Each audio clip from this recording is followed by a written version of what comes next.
Hello all, thank you for tuning in. This is the 411. I am AJ.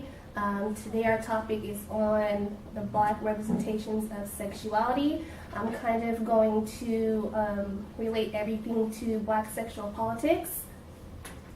Hi, I'm Jazz, and the topic I'll be discussing today is going to be about postmodern and modern images of femininity. And I'm Vichara, and I'll be talking about the images of Black women through media.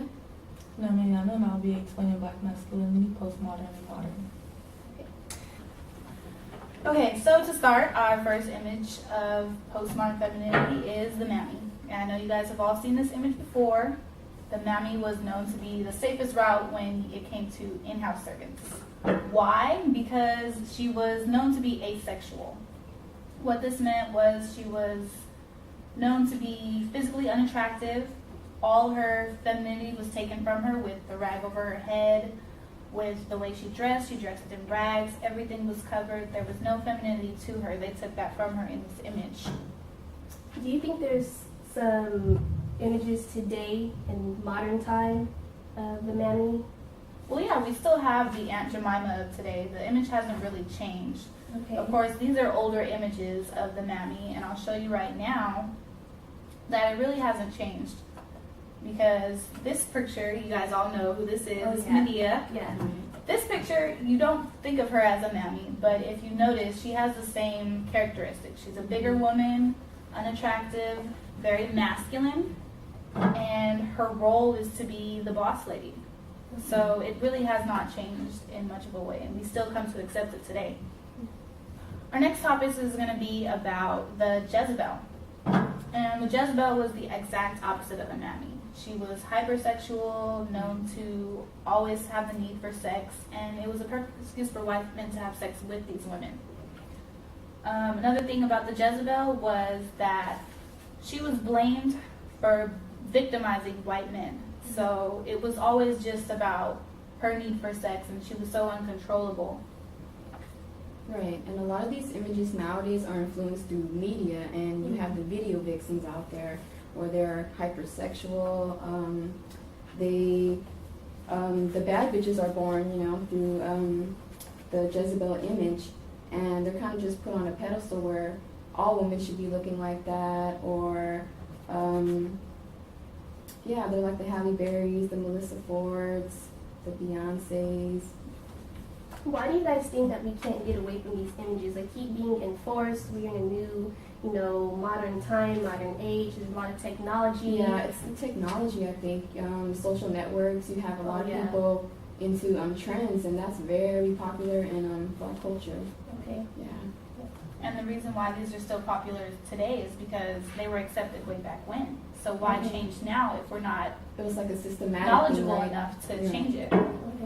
So you think that philosophy plays a lot into this? Mm-hmm. What has been written, everything is socially constructed. We're living in a world that is pretty much socially constructed as far as racism as well. Like all these images are inflicting, and we have the youth today that are just being relived and reborn generation after generation.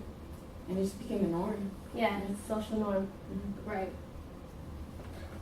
Okay, so our next topic is going to be about the tragic mulatto. And these images, although you don't think of it, are the perfect images of the tragic mulatto. The tragic mulatto of slave days was one that was a mix of white and black races. They were always shunned upon, and they were known to be somebody that was not good to white people, but was also too good for black people. And the same problem exists today. For example, in most cases, the yellow bone or the red bone is known as the most desirable to lighter skinned men and stuff like that. But to darker skins, it becomes a problem because they're put on this pedestal. So it's still the same dilemma, just a different story. It sounds like the African American community is just prisoners of their own body. If they're, not being sexualized or put on a pedestal, and their bodies being analyzed, they're not significant in any aspect. So, exactly. Nowadays, it's all about how you look if you're black. It's not about brains. It's not about power. It's not about talent. It's about looks. And these images push that on people. Yeah. Right, and in Collins' book, Black Sexual Politics, she quotes that rappers and directors alike, they contribute to these images. They participate in influencing our youth. Yeah. So our next topic, as you can see, would happen to be the Mandingo. The Mandingo was also hypersexual. He was the male version of the Jezebel. So he was always about sex. And during the slave days, it was easy for somebody to say, oh, that Mandingo raped that white woman, because blacks were known to be hypersexual. So again, it wasn't just about creating a look. It was a way of the whites at that time controlling blacks and putting them in their spot. Right. And getting away with what they do to black women. Yeah, and another thing, black men were treated as sexual subjects to breed and to have children, so they can increase the wealth of the slave masters as well.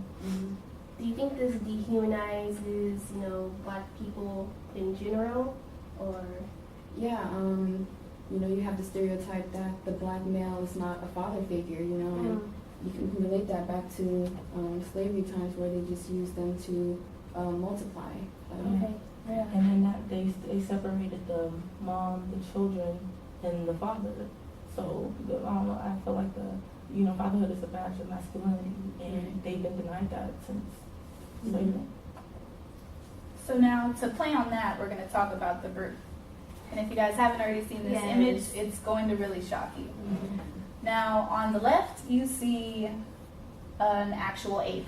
This is an actual brute, an actual animalistic figure. What they've taken that and done with it is made LeBron James, somebody you all know to be a good guy. He's an athlete. He's not, some kind of animal. They've taken the image and recreated it. And people don't notice it now, but if you look at it, there's no way you could deny that these people up high are still recreating these images. And it's sticking with kids today. Yeah, and the question is, who is responsible for recreating these images? This is why everything keeps living on. History is repeating itself. I just don't understand it. And we can't always blame the whites, because even black producers and LeBron James himself, if he knew any better, he would know that this image was created for a reason. It put out a certain message. A lot of people in the black community feel like, to get out, especially a lot of black males, that they must submit to white authority to make money to get out of the hood, so they play basketball or they rap. It's either that, and it's never a question of intelligence, because I guess the black community has seen going to school as being a sellout. Yeah. So it kind of touches on Jim Crow. Back then, blacks were only good for being entertainers. So that's a lot of what we see in the media today. You have the video vixens, we have typecasting. And typecasting is, pretty much, if you see, Medea, if you watch Martin, Fresh Prince of Bel-Air, you can see it all in their typecasting. Black females are sexualized, and black males' education is just not, a focus for them.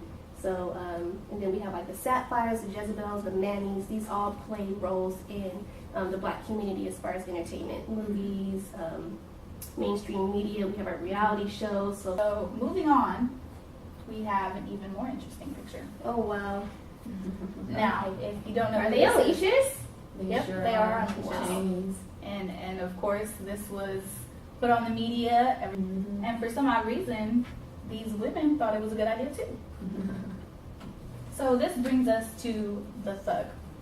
And Snoop Dogg is a perfect example of that.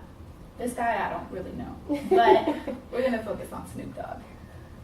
The whole leashes thing is something that would disgust a lot of people if it weren't Snoop Dogg and a couple of brown-skinned females.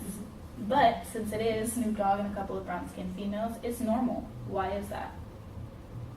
Well, I think it plays back to Jezebel and, being powerful, being dominant, that's masculinity in itself.